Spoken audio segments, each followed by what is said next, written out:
देखो कभी कभी इस तरह के क्वेश्चंस पूछ लिए जाते हैं। कैसे कि हमसे कहा जाए कि assume that Jio stationery satellite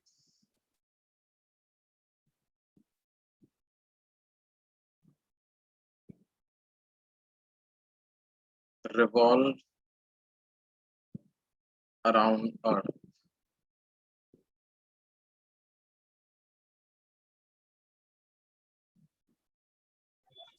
at a height of। Hello sir. हाँ। सर जो लास्ट टाइम हम लोग ने जो एक क्वेश्चन किया था ना, सबसे लास्ट वाला, उसमें जो सेकंड पार्ट था ना, उसमें अंडर यू अपने को initial speed GM by whole root दिया है ना सर, उसका आप आंसर वापस बता सकते हो क्या सर, आपने कैसे किया है? एक मिनट मैं एक बार दोबारा देख के बताता हूँ। पहले एक ये वाला क्वेश्चन मैं करा रहा हूँ, वो देख लेना। Yes Assume sir. that geostationary satellites revolve around Earth at a height of 6 r above the Earth's surface.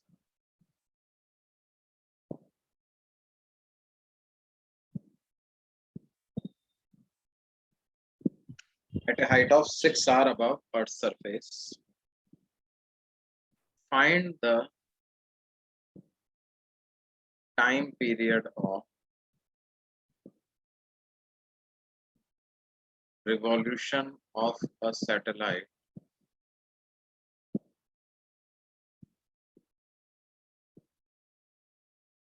which revolves around Earth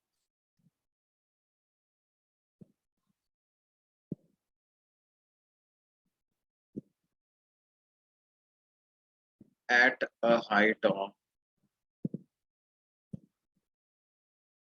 5r/2 above Earth's surface.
6 root 2 hours. Yes, yes.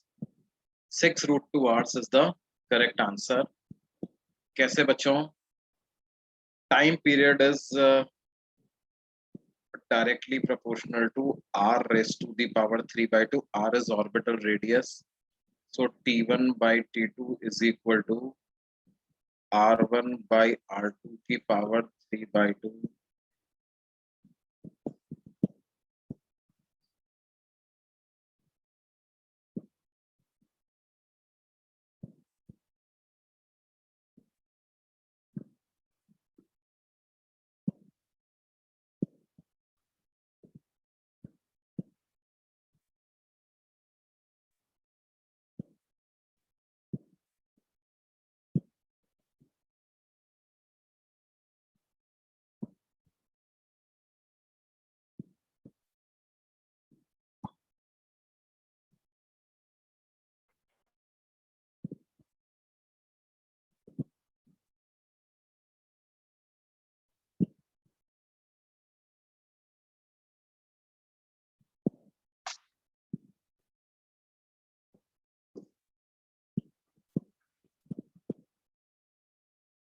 तो बेटे क्या करें, T1 को लिख दें 24 hours और T2 की value पता लगानी है। T1 stands for Jio stationery satellite, तो उसका रेडियस 7R हो जाएगा बच्चों, है ना।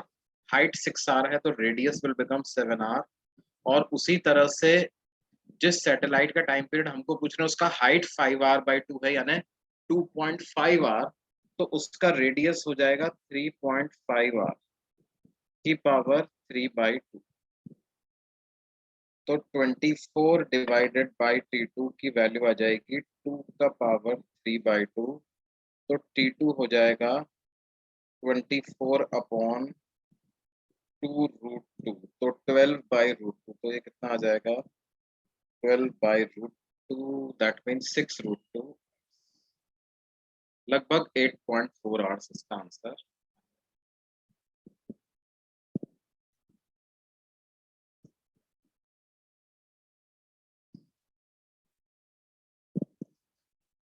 कुछ लोगों ने, मेरे को लगता है कि हाइट को ही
तो सेकंड वाला जो सैटेलाइट है वो नॉर्मल वाला है ना, जियो स्टेशनरी सैटेलाइट नहीं है ना? हाँ ऑफ कोर्स बेटा। सर अगर उसको भी हम लोग जियो स्टेशनरी सैटेलाइट बोलते तो उसका भी 24 आवर्स ही आता ना टाइम पीरियड, फिर फाइंड करने का जरूरत नहीं था ना। हाँ बोलो बेटा। सर अगर हम लोग उसको भी जियो स्टेशनरी सैटेलाइट बोल देते तो उसका भी टाइम पीरियड फाइंड करने का जरूरत नहीं होता ना, सीधा 24 आवर्स लिख देते ना। हाँ लेकिन वो जियो स्टेशनरी इतनी हाइट पे नहीं हो सकता, 5R/2 पे नहीं हो सकता। इस चीज को भी हमें समझना पड़ेगा, ठीक है।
ओके बच्चों, आगे चलते हैं, है ना। ये तो हो गया अपना क्या,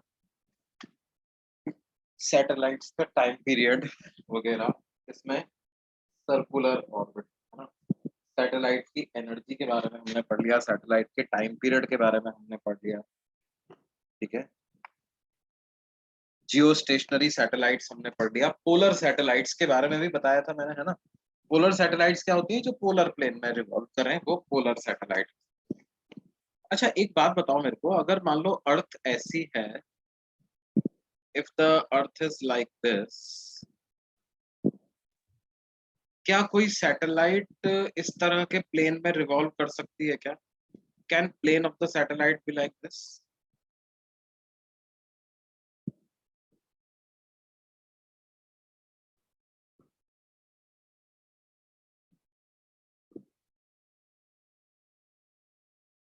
ऐसा नहीं हो सकता, नो सर।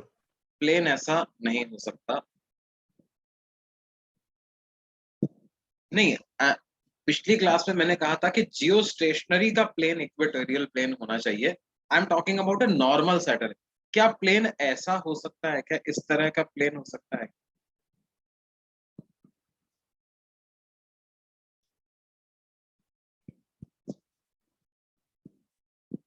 ठीक है, देखो क्या होना चाहिए, क्योंकि सैटेलाइट को, जैसे ये वाली सैटेलाइट है ना, अब इस सैटेलाइट को फोर्स किस डायरेक्शन में चाहिए होगा? अपने सेंटर की तरफ, अपने सर्कुलर ऑर्बिट के सेंटर की तरफ इधर फोर्स चाहिए। जबकि अर्थ फोर्स इस पे किधर लगा रही है? इस तरफ फोर्स लगा रही है। अर्थ के फोर्स का एक कंपोनेंट मान लो इधर आपने कर भी दिया, तो इस वाले कंपोनेंट को कौन बैलेंस करेगा? ये अनबैलेंस रह जाएगा, तो वो सैटेलाइट को इधर नीचे ले आए, है ना। क्या होना चाहिए?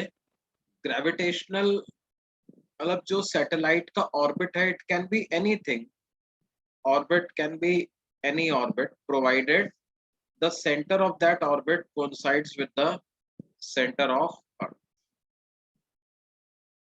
अगर सर्कुलर ऑर्बिट है तो for circular orbit the orbit must be concentric with the earth. For circular orbit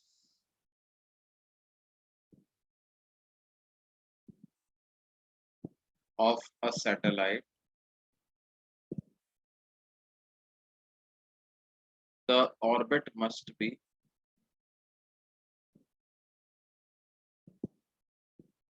concentric with earth.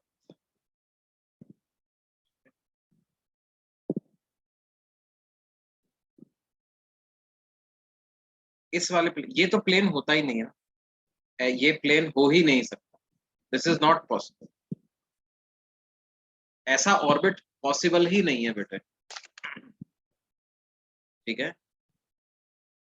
आप मान लो ऐसे ही, भाई फायदा की तो बात ही छोड़ दो, पॉसिबल है तब तो अपन उसका फायदा नुकसान डिस्कस।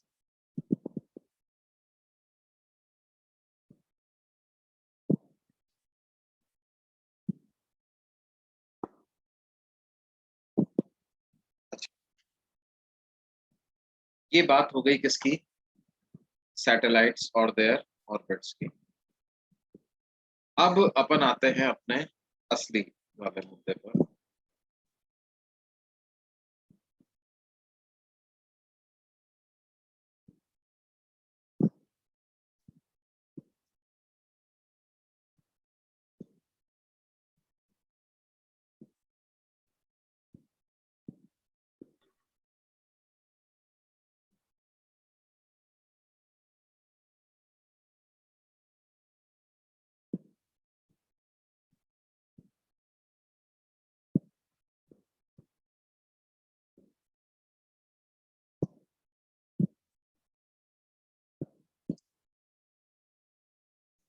वेरिएशन इन जी,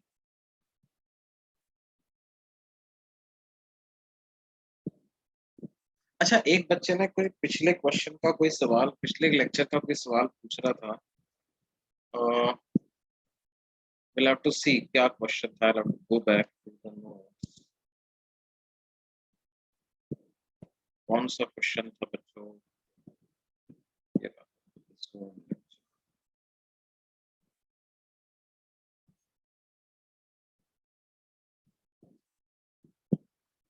पिछला लेक्चर हमारा कल ही तो हुआ।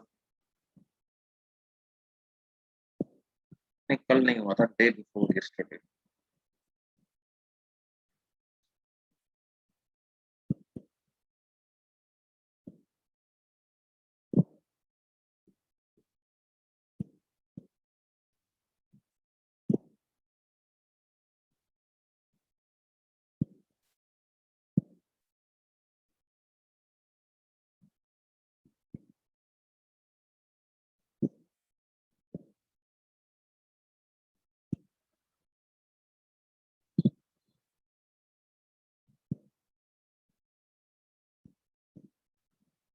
अच्छा,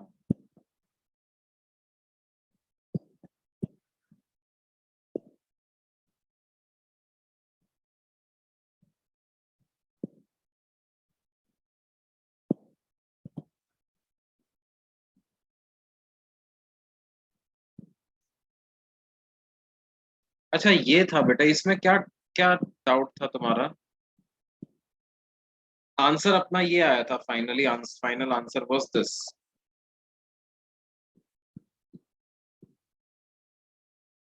क्या डाउट था बेटे तुम्हारा?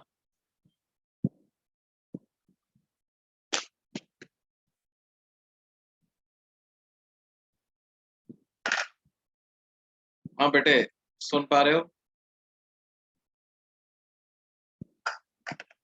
किधर चला गया वो बच्चा जो डाउट पूछ रहा था? Hello, am I audible? Yes, sir. Yes, sir. Okay okay. तो वो कौन बच्चा था जो डाउट पूछ रहा था, किधर चला? वो यहाँ पे नहीं है क्या अभी?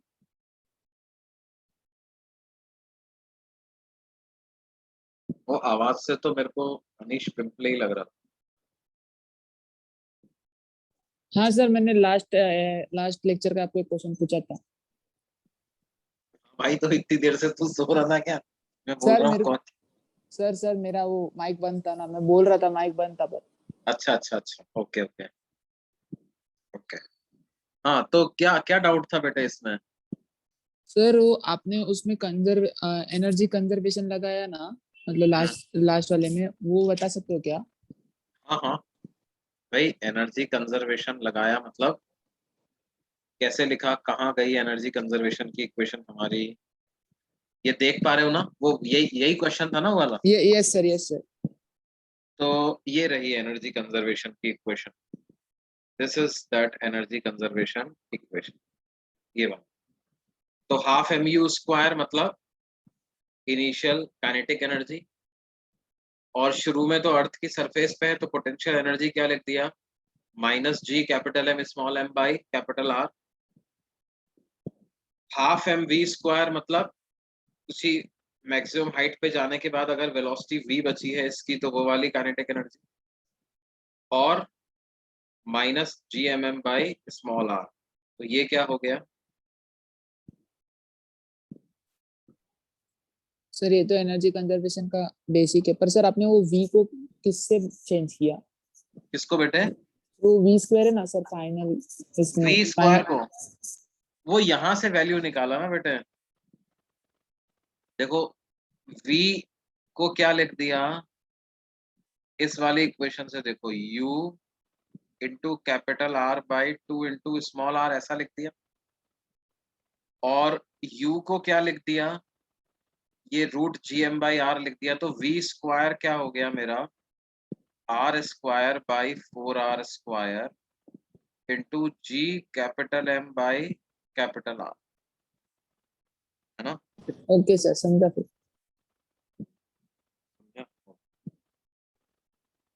ये जो v है वो यही वाला v तो है। ओके चलो, अब अपने आज के मुद्दे पे आते हैं।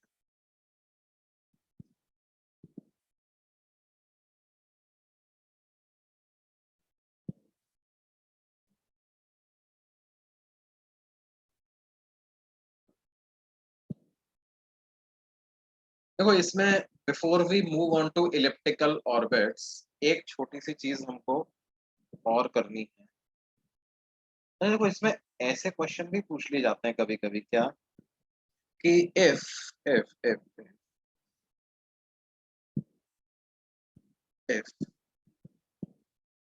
the gravitational force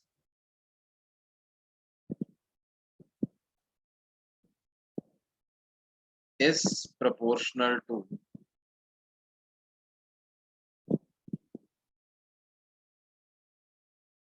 r raised to the power minus n instead of r की power -2. If gravitational force is proportional to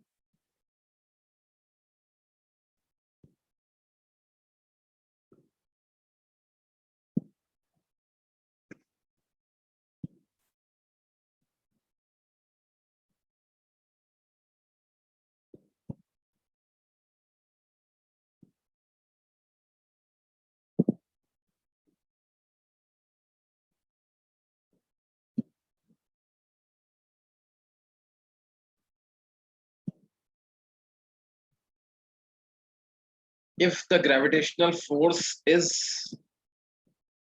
proportional to r raised to the power minus n instead of r की power -2, then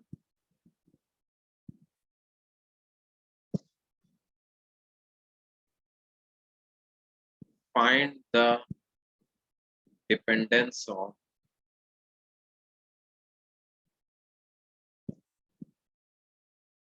time period of satellites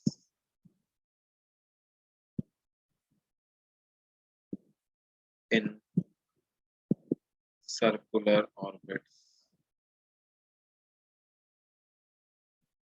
on. If gravitational force is proportional to r raised to the power minus n instead of r to the power -2, then find the dependence of time period of satellites in circular orbits on small.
क्या आया बच्चों? Very good, very good. Sir एक minute solve कर रहा हूँ। Try करो।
कैसे करेंगे बच्चों?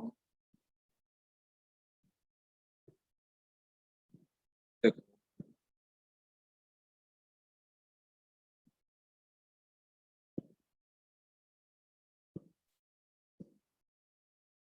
भाई, देखो ग्रेविटेशनल फोर्स r की पावर -n के प्रोपोर्शनल, मतलब कि क्या है, जनरली तो फोर्स हम GMM बाई आर स्क्वायर लिखते हैं, तो आर स्क्वायर की जगह मुझे लिखना होगा r की पावर n डिनोमिनेटर में, न्यूमिनेटर में r की पावर -n है, यानी डिनोमिनेटर r की पावर, और यही फोर्स क्या काम करेगा, सेंट्रीपिटल एक्सेलरेशन प्रोवाइड करेगा, तो equal to m omega square r, तो m से m कैंसिल हो गया, तो ओमेगा स्क्वायर की क्या वैल्यू आ गई बेटे, GM divided by r raise to the power n+1, तो यहाँ से ओमेगा कितना आ जाएगा बच्चों, √GM अपॉन r की पावर n+1/2, तो टाइम पीरियड आ जाएगा 2 पाई बाई ओमेगा, तो ये आ जाएगा 2 पाई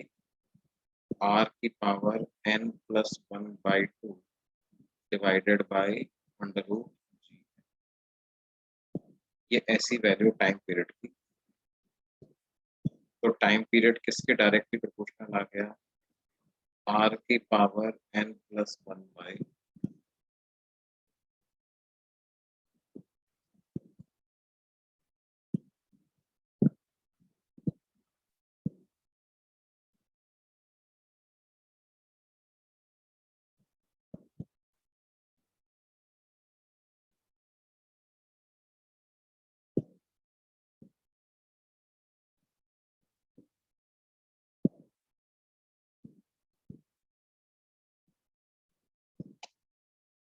time period is directly proportional to r की power n+1/,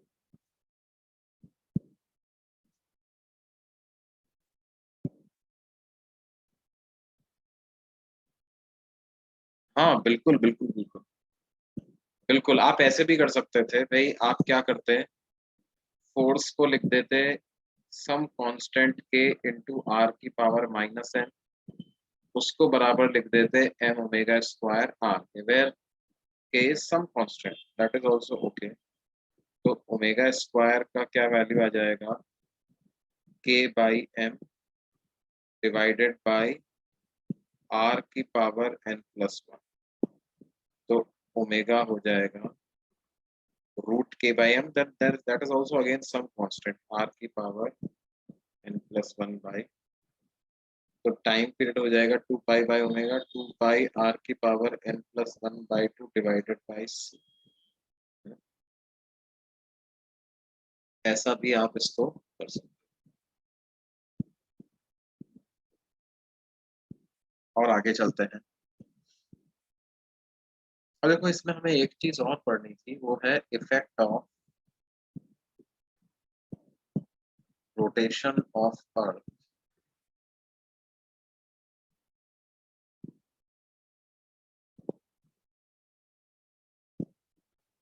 on small, effect of rotation of earth on small,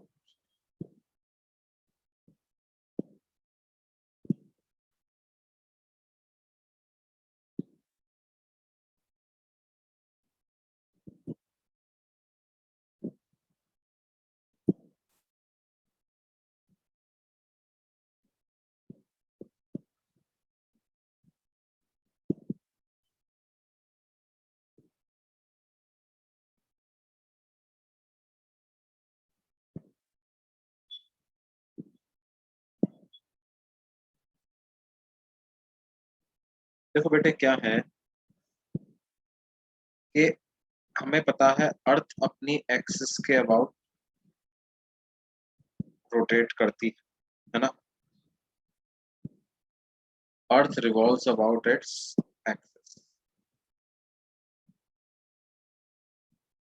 और क्या होती है उसकी एंगुलर वेलोसिटी,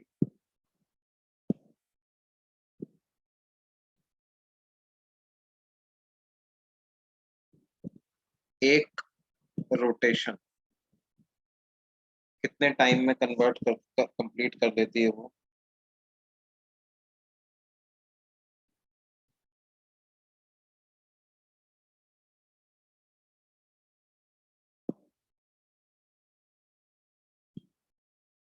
एक रोटेशन कंप्लीट कर लेती है 24 आवर्स, है ना? एक रोटेशन कंप्लीट कर लेती है 24 आवर्स में। अच्छा, अब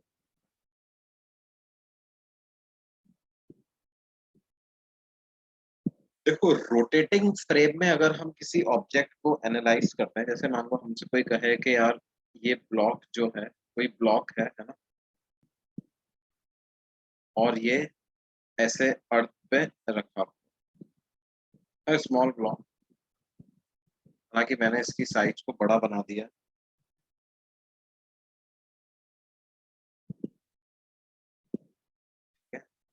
स्मॉल मानो आप इसको, सम स्मॉल।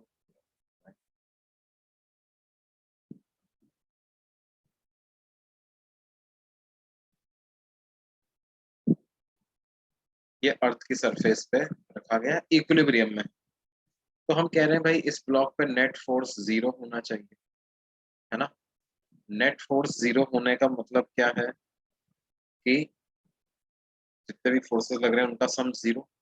कौन कौन से फोर्स लग रहे हैं? अर्थ अपने सेंटर की तरफ फोर्स लगा रहा है, कितना लगा रहा है? M G. अर्थ अपने सेंटर की तरफ फोर्स लगा रहा है, कितना? M G. और ये जो ग्राउंड सरफेस है वो इस पर लगा रही है normal,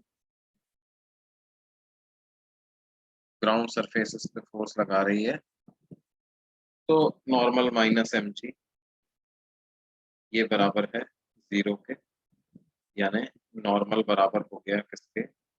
M.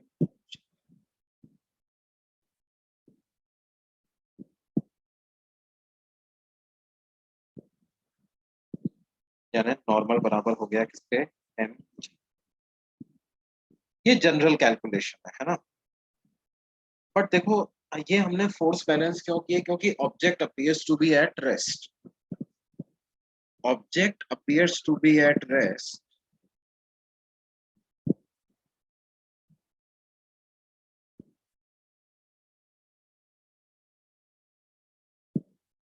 from Earth's frame, and Earth is a rotating frame. Earth कैसा है? एक rotating frame.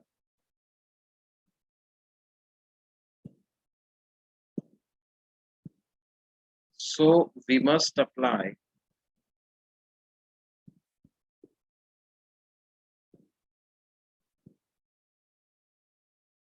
centrifugal force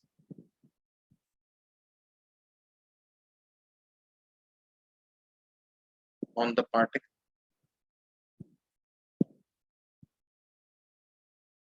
right? Centrifugal force हमें लगाना चाहिए कि नहीं लगाना चाहिए बच्चों?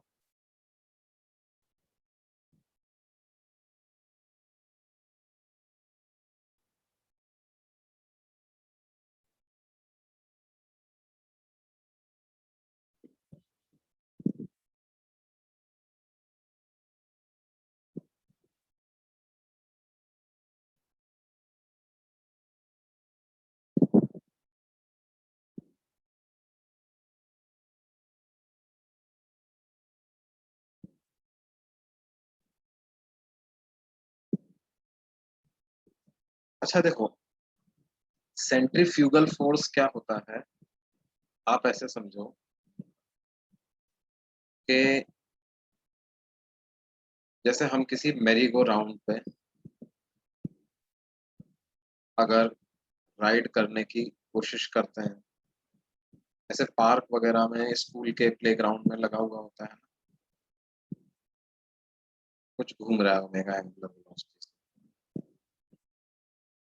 ये ग्राउंड सरफेस है, एक्सरसाइज के बाद कोई बच्चा है, वो एकदम से इस पर राइड करने की कोशिश करता है, बहुत छोटा बच्चा बना थोड़ा बड़ा।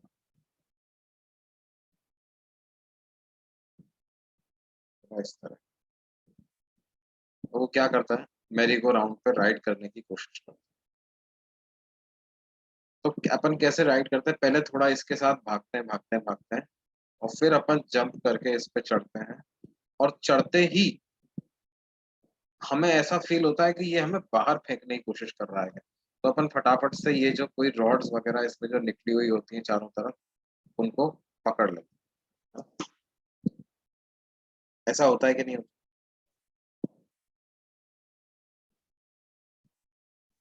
अब ये जो हमें बाहर की तरफ जो पुल महसूस होता है, that pull is nothing but centrifugal force. जो बाहर की तरफ पुल महसूस हुआ, that force is basically centrifugal.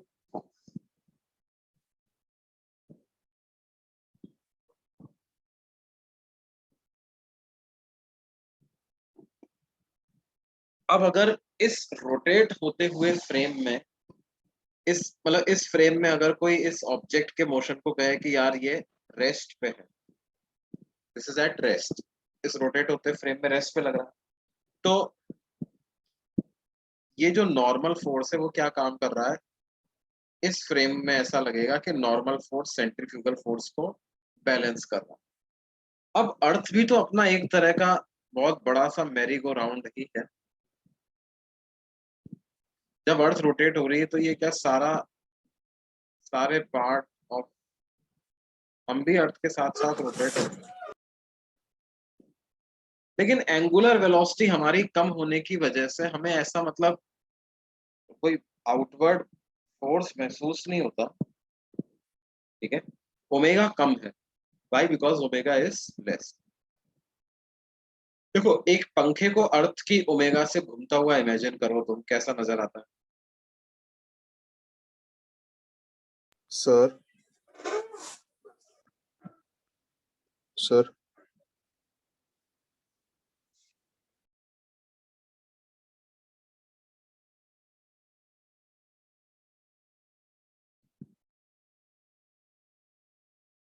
हाँ बेटे बोलो। सर सेंट्रीफ्यूगल फोर्स का और एक भी एग्जांपल है ना सर, हम लोग को बुक में दिया था कि कौन अगर सा?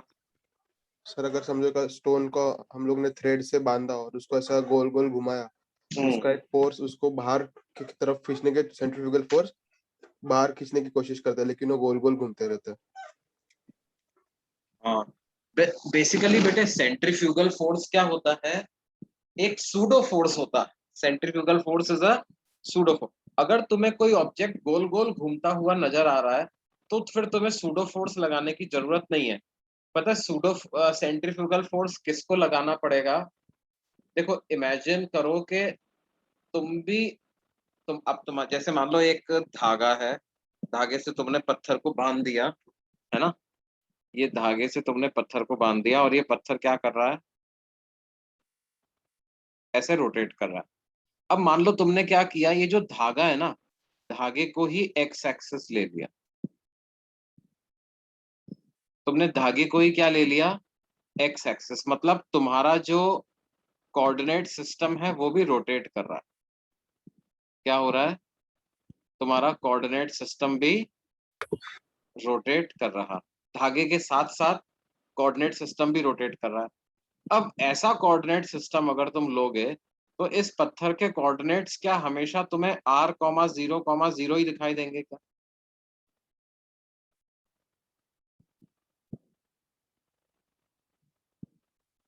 If we take a coordinate system like this, क्या हमें ऐसा लगेगा कि पत्थर के कोऑर्डिनेट सिस्टम हमेशा r,0,0 ही है?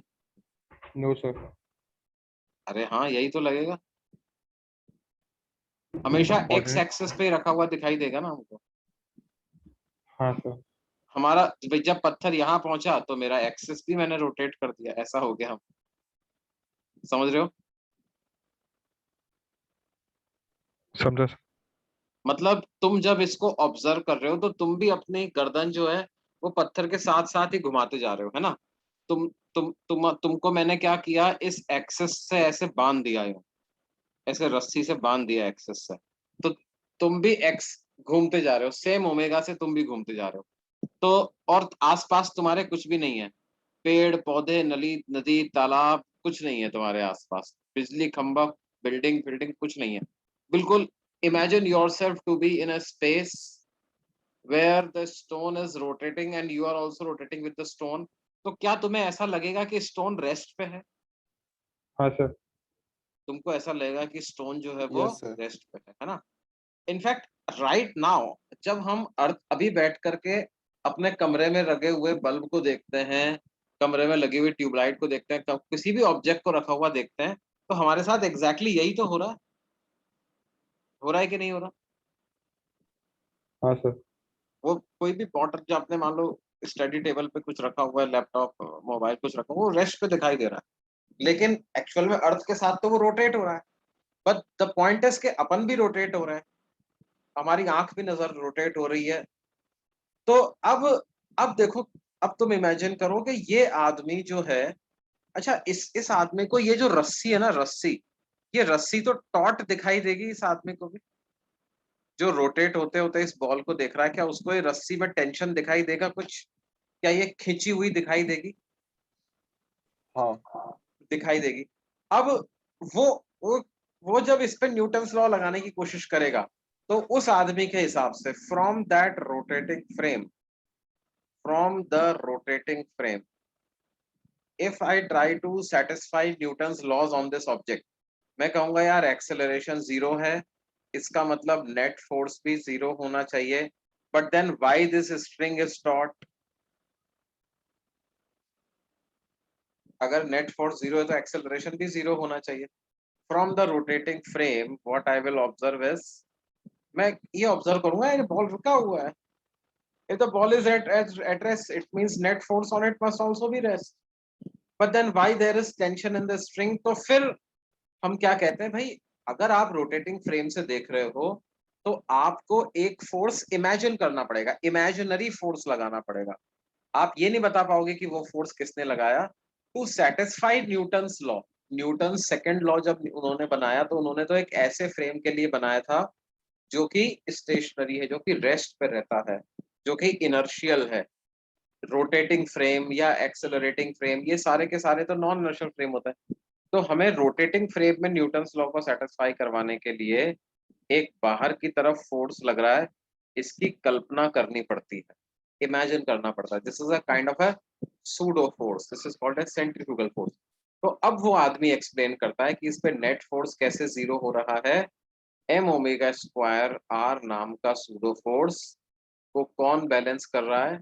टेंशन बैलेंस कर रहा है। ठीक है। Now how will someone who is not rotating with the spring explain this entire situation?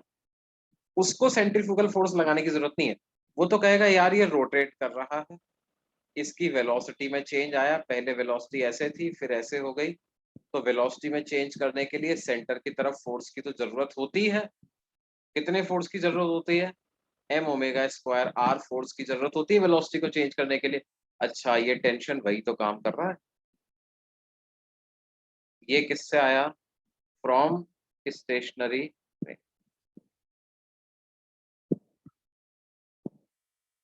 इसका मतलब देखो, स्टेशनरी फ्रेम वाले ने इक्वेशन क्या यूज करी है? Net force equal to mass into acceleration लिखा है उसमें। रोटेटिंग फ्रेम वाले ने क्या किया है? नेट फोर्स को 0 किया।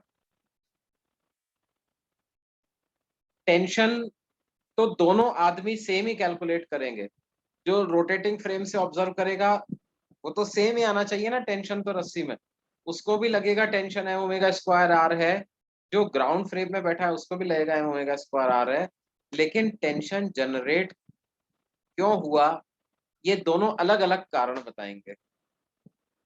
रोटेटिंग फ्रेम वाला कहेगा भैया बॉडी रेस्ट पे है, लेकिन बॉडी पर एक सेंट्रीफ्यूगल फोर्स बाहर लग रहा था, उस फोर्स को बैलेंस करने के लिए टेंशन अंदर लगना पड़ा। और जो इनर्शियल फ्रेम में बैठा हुआ है वो क्या डिस्क्रिप्शन देगा? वो कहेगा भैया बॉडी सर्कुलर पाथ में रोटेट कर रही है, तो सर्कुलर पाथ में रोटेट करने के लिए तो सेंटर की तरफ एक्सेलरेशन चाहिए, मतलब एक अनबैलेंस्ड फोर्स सेंटर की तरफ होना चाहिए, वही फोर्स टेंशन का फोर्स है। स्टेशनरी फ्रेम इनर्शियल फ्रेम से कोई आपने पूछे क्या ये बॉडी पर नेट फोर्स जीरो है क्या, वो कहेगा नहीं भाई नेट फोर्स जीरो नहीं है, नेट फोर्स टेंशन के बराबर है। उससे पूछा तो टेंशन काम क्या कर रहा है, वो कहेगा टेंशन इसको सर्कुलर पाथ में घूमने के लिए जो सेंट्रीपिटल एक्सेलरेशन चाहिए वो प्रोवाइड कर रहा है। अगर कोई रोटेटिंग फ्रेम में वाले आदमी से पूछेगा भाई बताओ क्या हो रहा है इस बॉल का, वो कहेगा रेस्ट पे है। उससे पूछा तो फिर ये टेंशन क्यों आ गई अगर ये रेस्ट पे है, तो कहेगा टेंशन सेंट्रीफ्यूगल फोर्स को बैलेंस कर रही है। क्या ये बात समझ में आ रही है तुम्हारे?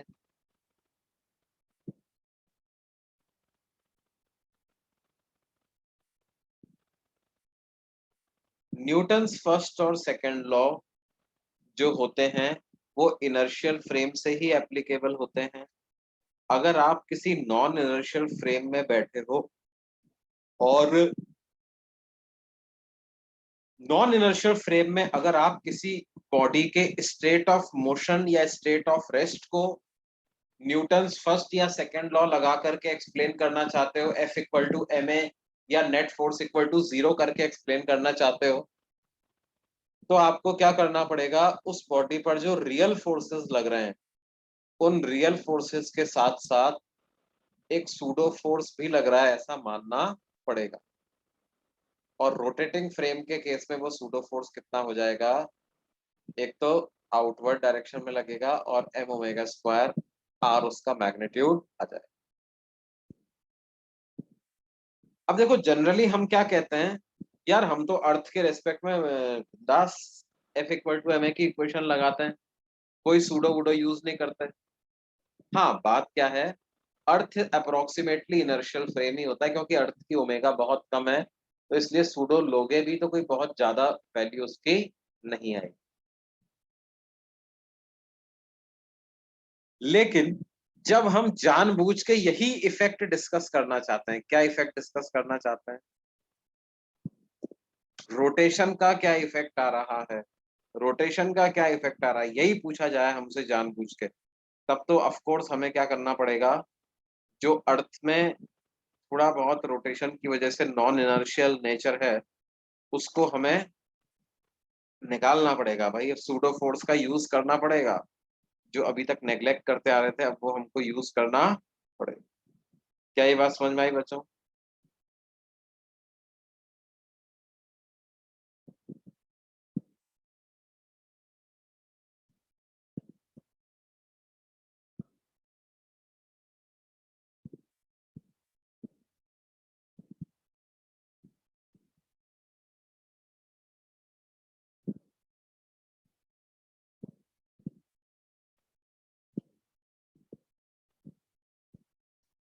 देखो तो अब क्या है, ये जो ऑब्जेक्ट है ये हमें रेस्ट पे नजर आता है ना, रेस्ट पे नजर आता है, लेकिन कहाँ से देख के रेस्ट पे नजर आ रहा है, अर्थ से देख के रेस्ट पे नजर आ रहा है। तो क्या सिर्फ रियल फोर्सेस से ही काम चल जाएगा क्या? नहीं, कायदे से मुझे क्या करना चाहिए, सेंट्रीफ्यूगल फोर्स भी इस पर लगाना चाहिए। कैसे? इस डायरेक्शन में, और वो कितना होगा centrifugal force, that will be मास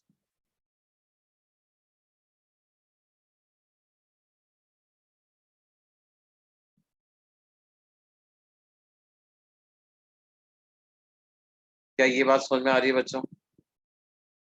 इतना सेंट, इसको मैं ठीक से लिखता हूँ बड़ा बड़ा, एम ओमेगा स्क्वायर स्मॉल, इतना सेंट्रीफ्यूगल फोर्स मुझे लगाना पड़ेगा। अब आप बोल सकते हो कि अर्थ के फ्रेम में इस पर एक्सेलरेशन जीरो है, तो अब हम F equal to M A लगा सकते हैं। तो क्या हो जाएगा बेटे, देखो ये जो एंगल है इस एंगल को मान लेते हैं लैम्डा, तो यहाँ भी एंगल हो जाएगा लैम्डा,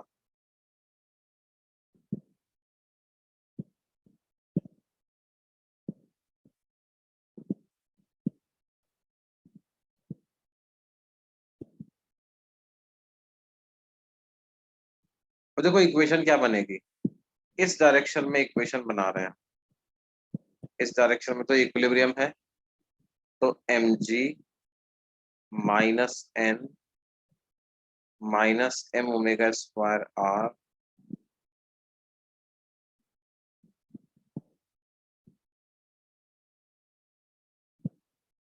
तो कैसा हो जाएगा बच्चों, एक मिनट यार, ये क्या हो, mg माइनस n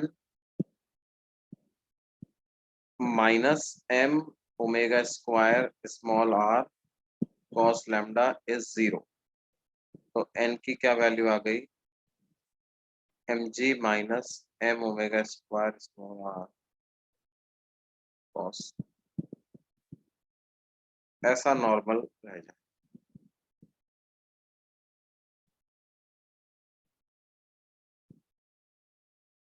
क्या ये बात समझ में आती है? मतलब नॉर्मल mg को लिखना पूरी तरह से सही नहीं है, कायदे से ऐसा लिखना चाहिए।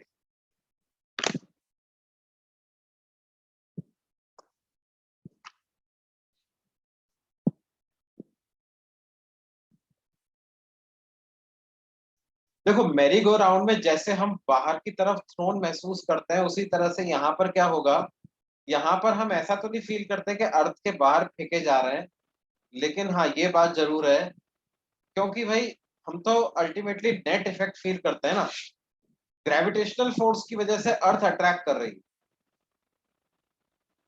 ग्रेविटेशनल फोर्स की वजह से अर्थ अट्रैक्ट कर रही है, रोटेशन की वजह से क्या है, स्लाइटली बाहर।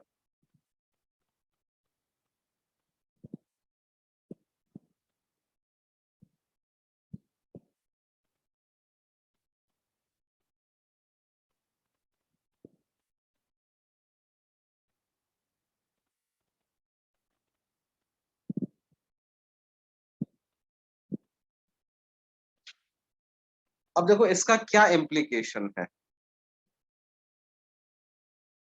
अलोंग द सरफेस एक फोर्स है,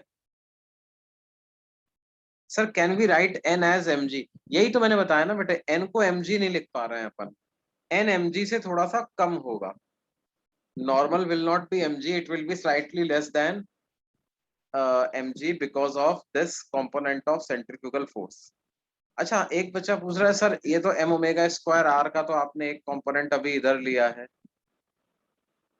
एक एम ओमेगा स्क्वायर आर का कंपोनेंट ऐसे टेंजेंशियल डायरेक्शन में भी तो आ रहा है, इसको कौन बैलेंस करेगा, इसको बैलेंस करने के लिए है ना भाई, फ्रिक्शन है, अगर अर्थ की सरफेस पे रखा हुआ फ्रिक्शन है वो इसको बैलेंस कर देगा, है ना।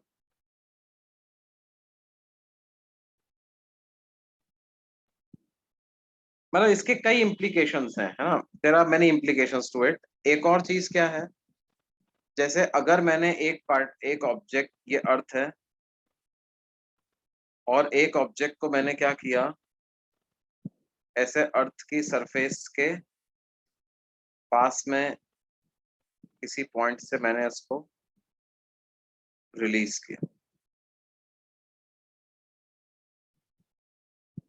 यहाँ से रिलीज किया, तो क्या होगा,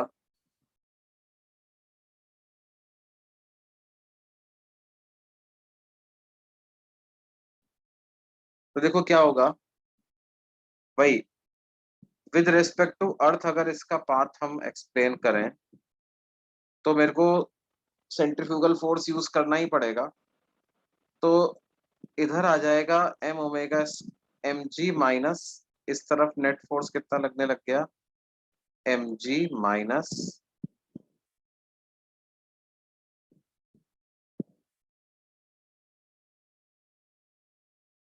M omega square R cos square lambda, और एक कंपोनेंट इस डायरेक्शन। सर हाँ बेटे, सर वो आप ब्लू वाला डायग्राम वापस एक्सप्लेन कर सकते क्या, लेफ्ट में है जो, कौन सा वाला बेटे, लेफ्ट वाला डायग्राम सर।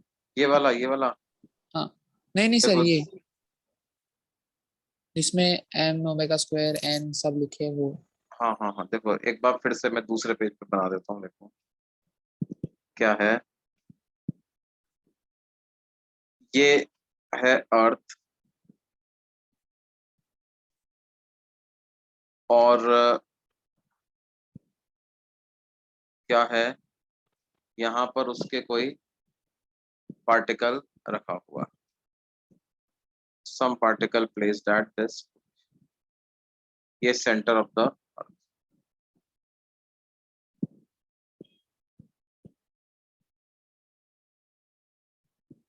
अब क्या है, अर्थ इस पे लगा रही है mg, इधर लगा रही है अपने सेंटर की तरफ, ये रेस्ट पे है लेकिन अर्थ से देखने पे रेस्ट पे है, तो एक सेंट्रीफ्यूगल फोर्स मुझे लगाना पड़ेगा इस तरह से, वो आएगा m omega square r, where what is r is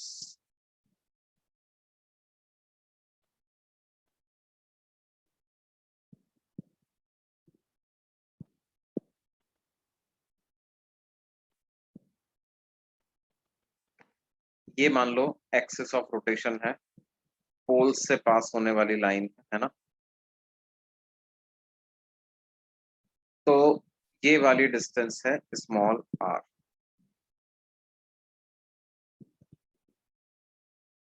ऐसे रोटेट हो रहा है, and this angle is lambda.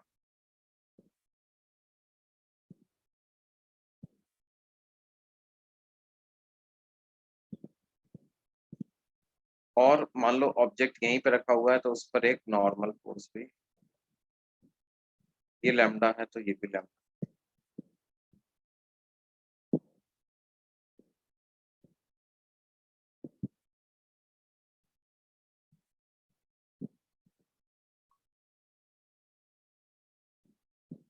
अब मैंने क्या किया, इस m ओमेगा स्क्वायर r को रिजोल्व कर लिया, इधर कंपोनेंट आ गया m omega square r cos lambda, और ऐसे टेंजेंशियल डायरेक्शन में कंपोनेंट आ गया m omega square r sin lambda. Equilibrium में नेट फोर्स 0 होना चाहिए, m omega square r sin lambda को कौन बैलेंस करेगा, फ्रिक्शन। और रेडियल डायरेक्शन में इक्वेशन बनाऊंगा तो क्या बन जाएगी, mg minus n minus m omega square r cos lambda equal to 0। तो n की क्या वैल्यू आ गई,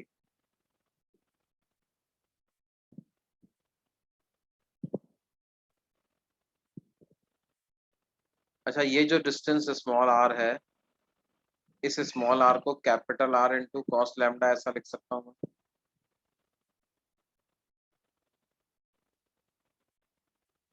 तो नॉर्मल की वैल्यू आ जाएगी mg minus m omega square r cos square,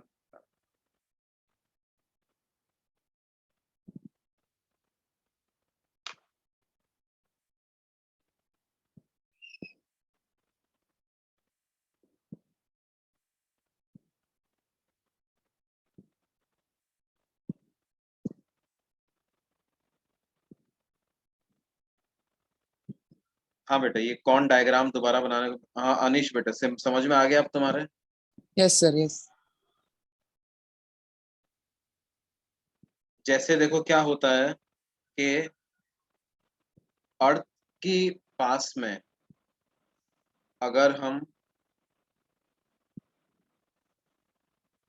एक सिंपल पेंडुलम को सस्पेंड करें तो होना तो क्या चाहिए, वो रेडियल डायरेक्शन में पॉइंट करना चाहिए,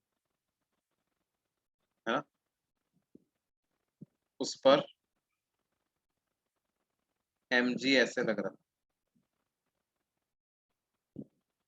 लेकिन क्या होता है कि इधर इफेक्टिव फोर्स कितना हो गया, mg नहीं हो गया, mg minus m omega square r cos square lambda हो गया, और एक फोर्स इस तरफ भी लग रहा है mg minus m omega square r sign lambda, तो रिजल्टेंट फोर्स थोड़ा ऐसे आ जाता है, तो वो सस्पेंड भी तुम करोगे तो क्या होगा, स्ट्रिंग कुछ इस तरह से रहेगी,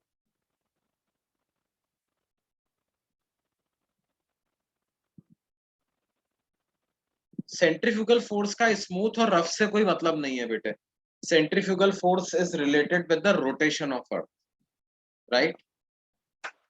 तो क्या है, रोटेटिंग फ्रेम से अगर किसी भी ऑब्जेक्ट के स्टेट ऑफ मोशन को एक्सप्लेन करते हो तो you must use centrifugal force on it.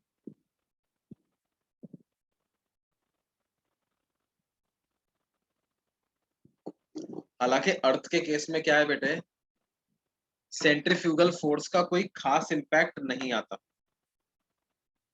है ना।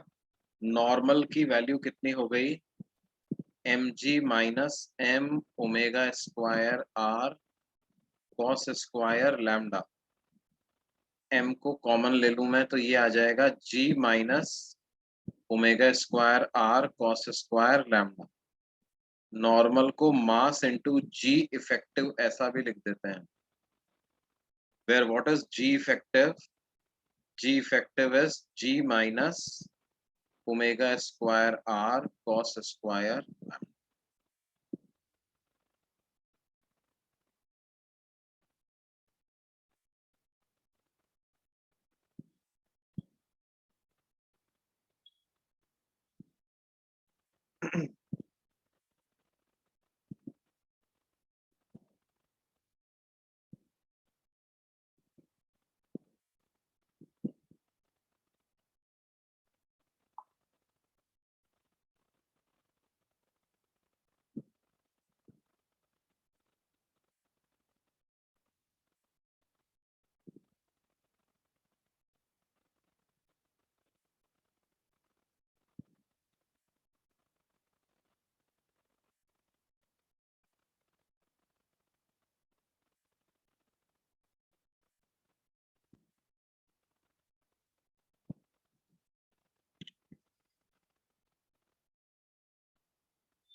क्या ये बात समझ में आ रही है बच्चों?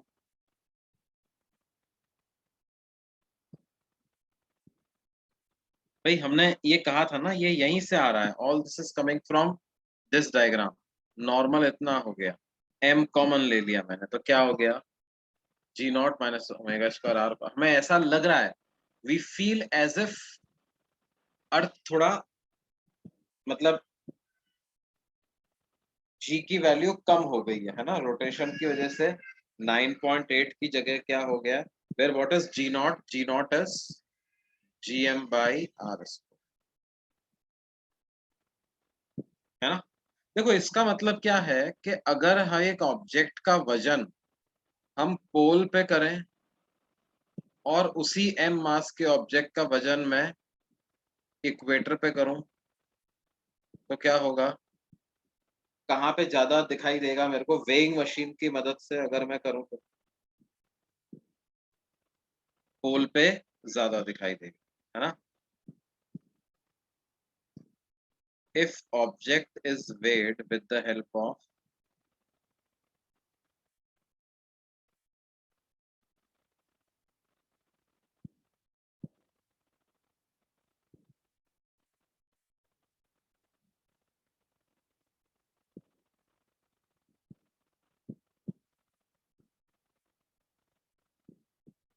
its reading will decrease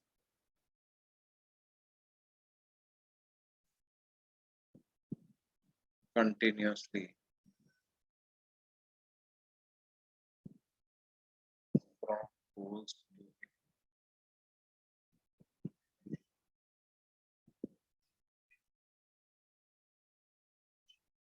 देखो पेंडुलम वाला पार्ट कुछ नहीं बेटे, उसमें बस हमने यही बताया है कि जैसे मैं ऑब्जेक्ट को जब ये पेंडुलम को सस्पेंड करूंगा तो क्या होगा, वो सीधा अर्थ की तरफ नहीं रहेगा, सेंटर की तरफ नहीं रहेगा, थोड़ा सा टिल्टेड रहेगा, या मतलब आप ऐसा समझो ये ग्राउंड सरफेस पे रखा हुआ है। तो हम तो मानते हैं कि इक्विलिब्रियम में पेंडुलम ऐसा रहता है, लेकिन वो जो m omega square r sign lambda वाला कंपोनेंट जो मैंने बताया था ना, उसकी वजह से क्या होता है, पेंडुलम पूरा स्ट्रेट नहीं होता, थोड़ा सा टिल्टेड होता है। ये होती है उसकी एक्चुअल इक्विलिब्रियम पोजीशन। मतलब आप इस लाइन को आगे एक्सटेंड करोगे तो अर्थ के सेंटर पे नहीं पहुंच जाओगे, आप थोड़ा सा हटके होगा, because of that m omega square r sign lambda.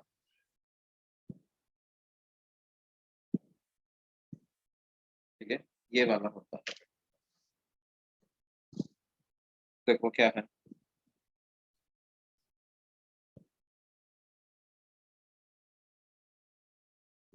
वैसे बहुत सिंपल सिंपल से इससे क्वेश्चन बन जाते हैं। मान लो कोई हमसे कहे कि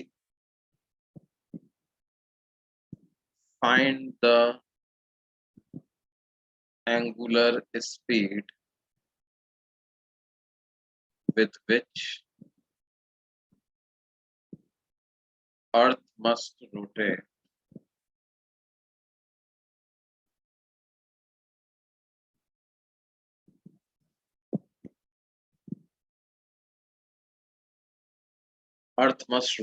so that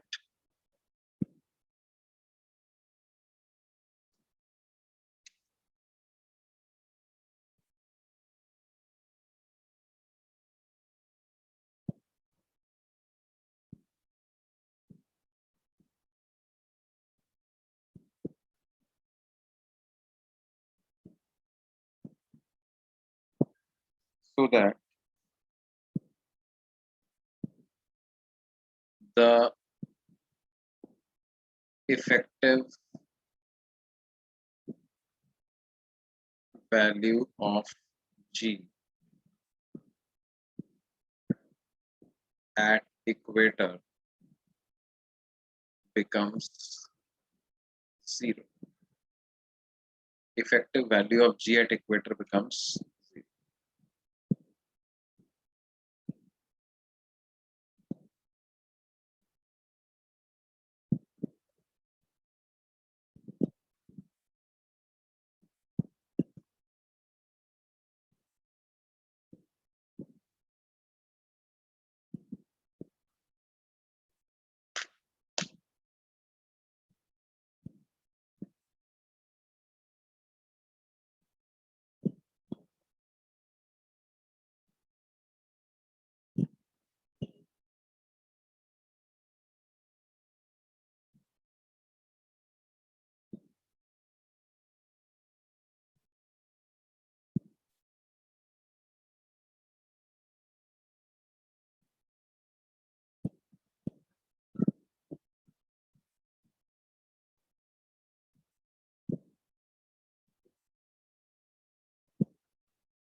Under root G naught by R, yes. G effective क्या होता है? G naught minus omega square R cos square lambda. तो G effective इक्वेटर पे कितना हो जाएगा? इक्वेटर पे लैम्डा 0 होता है, तो ये हो जाएगा G naught minus omega square capital R. Now we want this to be 0. तो ओमेगा की वैल्यू हो जाएगी under root G naught by capital. बिल्कुल ये लगभग आ जाएगा 1.25 into 10⁻³ -3 रेडियन पर सेकेंड.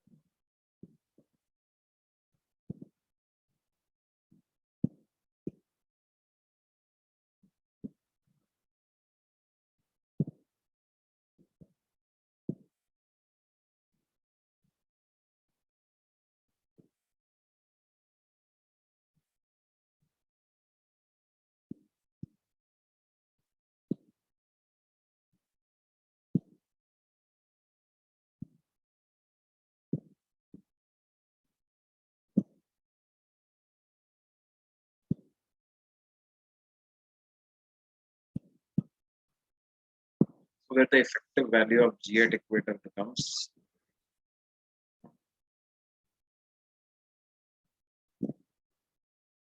अब देखो सर क्या हम है। लोग सर हम लोग ने जी इफेक्टिव को 0 क्यों माना इधर?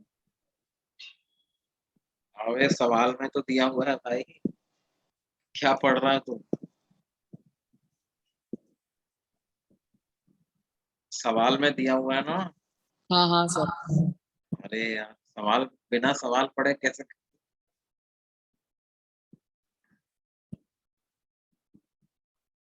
देखो अब हम बात करते हैं किसकी, elliptical orbits and Kepler's law.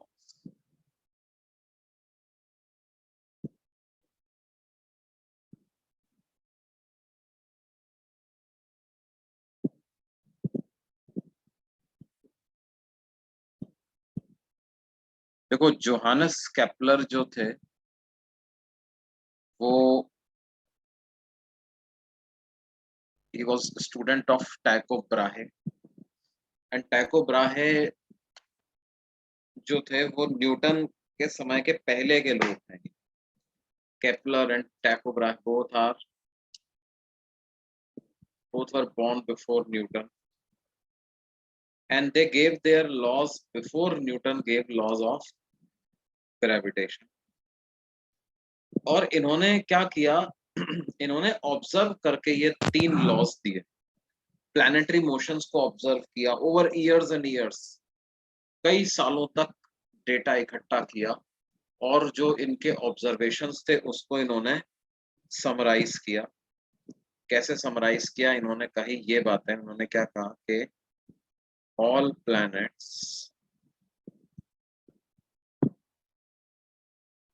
revolve in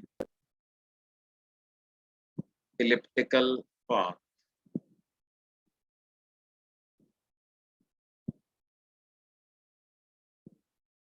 around the sun with center of the sun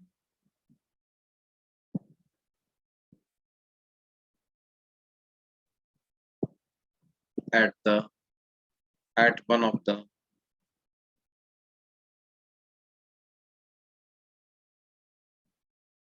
foci of ellipse,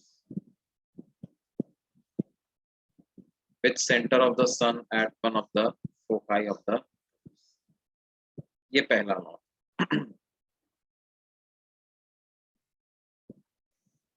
तो इलिप्स जो है वो इस तरह की शेप का होता है ना, और ये जो उसकी सबसे बड़ी डायमीटर जो होती है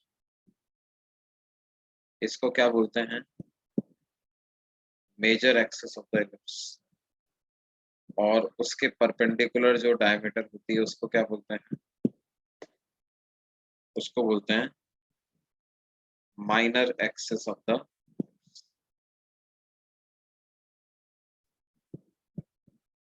दिस इज मेजर एक्सिस।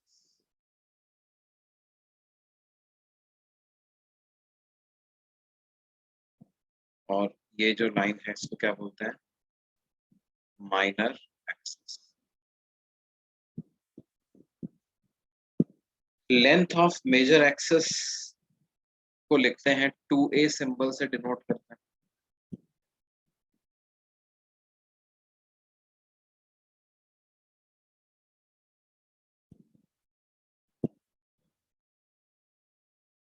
और लेंथ ऑफ माइनर एक्सिस को लिखते हैं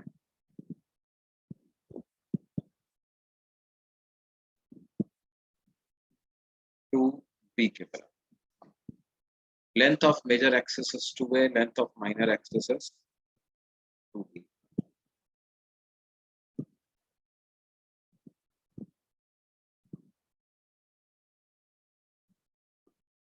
और a किसको कहते हैं, a हो जाएगा length of semi major axis.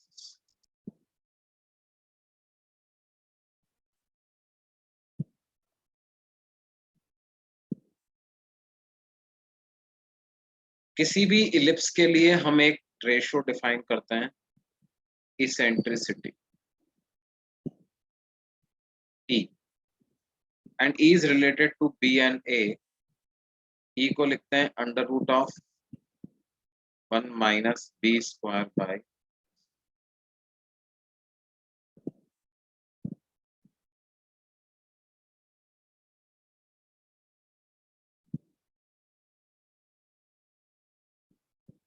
ये जो और क्या होता है यहाँ पर मेजर एक्सिस पर 2 पॉइंट्स ऐसे होते हैं, उनको बोलते हैं focus of the ellipse.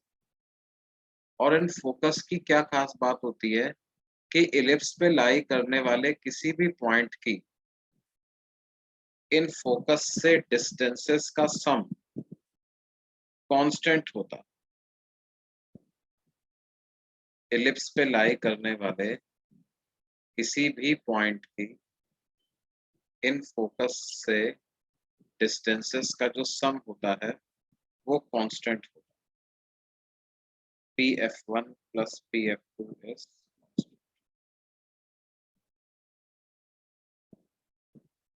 sum of distances of any point on the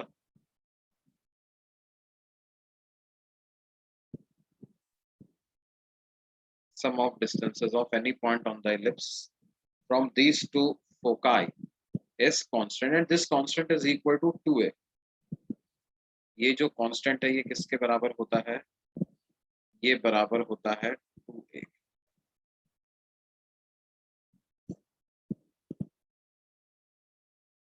This is equal to 2a is length of major axis। और इन फोकस के कोऑर्डिनेट्स पता है क्या होता है? Minus A E comma 0 and A E comma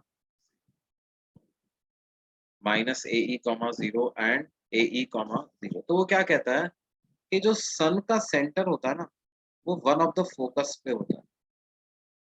centre of the sun is at one of the, here lies the sun, और planet इसके अराउंड इलिप्टिकल ऑर्बिट में, planet revolves in elliptical orbit around the. Okay okay बच्चों, okay okay ठीक है, I just saw your messages. Maths का class है, ये बात है, बाकी हम इसको अगली क्लास में कंटिन्यू करेंगे। अगली क्लास में we will be able to finish gravitation, है ना।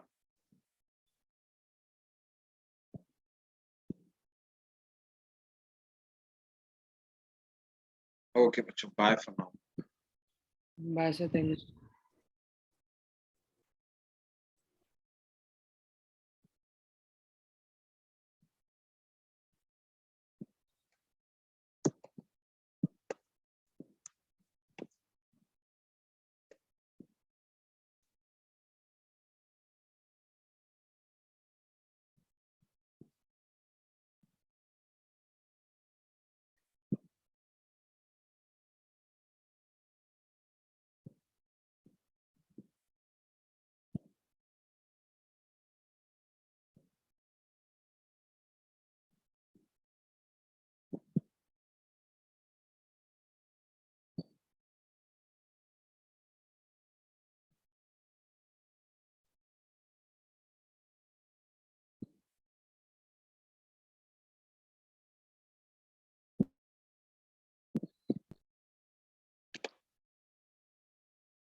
हाँ, ग्रेविटेशन की शीट सॉल्व करना शुरू कर दो भाई।